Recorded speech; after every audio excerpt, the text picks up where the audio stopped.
area MCA gari kubwa Mercedes Benz waneno kosedonjo kopo dino ne matin gari moko mandego kuongo ne Mercedes kubwa Mama Mercedes yudo welo to gin welo molimi daka machuok nikech babi ngeno rito Kenya mangima koro in magro kwai 4 years and because as we speak they are the ones collecting taxes and indeed they are taxing Kenyans heavily.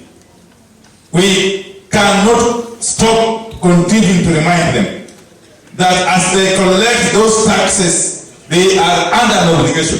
I'm talking about Ruto specifically. As he continues to overtax us, he is under obligation to ensure that those taxes are utilized properly. Yesterday when I was at Rombo, I said that how comes this government continues to collect more and more money every other day?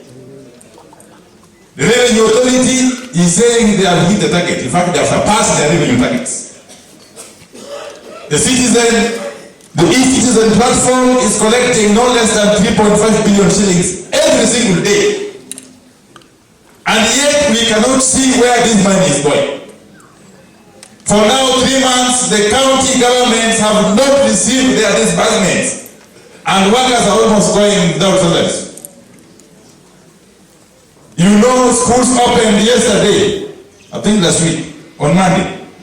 And some ones are joining school of this coming Monday.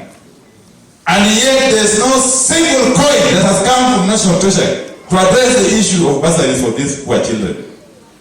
And yet Ruto and his cohorts continue to tax and overtax Kenyans.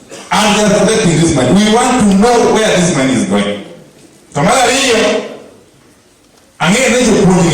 And many other Kenyans who are on payrolls. You remember the enforced housing levy. Yale koto acho. Ni housing levy no is unconstitutional. That the only way it will stand is if it is rectified. And Kenyans are given a chance to participate or to give their views.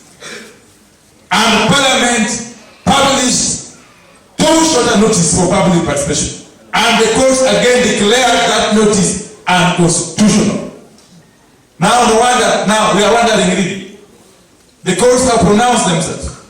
And now Parliament, through Speaker Wetangula, I know Bungoma people are here.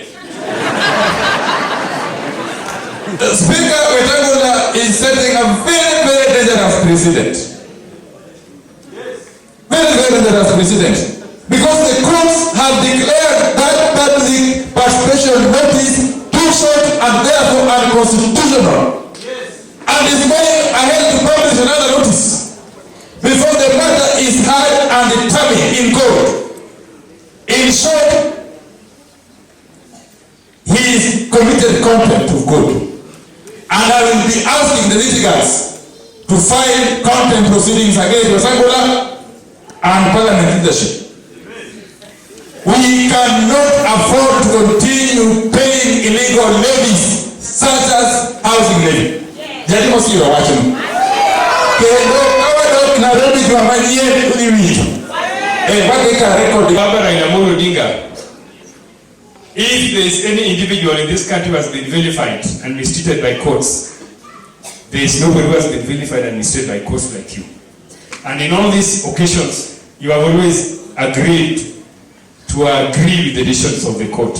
In 2013, for example, Baba, there was nothing that would have stopped you and us from going to State House and evacuating those guys and taking over power.